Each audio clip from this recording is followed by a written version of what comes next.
Tento hotel má vlastnú lanovku, normálne vlastnú pozemnú lanovku. Čiže ste sa vedeli z hotelovej terasy dostať na ulicu na Malorke proste len pomocou tejto lanovky ako host. Čo to je za divný flex, ale akože I'm all for it, lebo tento hotel bol veľmi pekný. Samozrejme sme hrali žolike jak žebráci, ale môžeš dostať dievčat z dediny, ale dedinu z dievčata nedostaneš a potom som zatrusila celú posteľ od bagety. Každopádne raňajky boli samostatný level a zoberiem vás na ne. Druhý deň hotelových raňajok, ideme vyskúšať stroje na palacinky.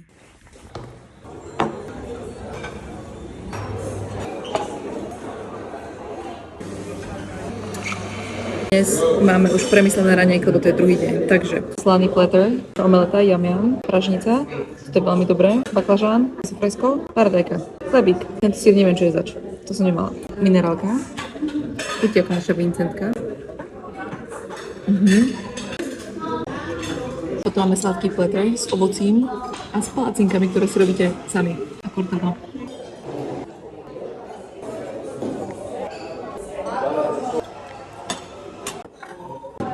Ideme na sladké.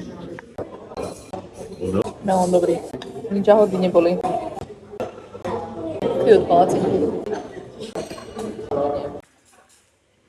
Last bite.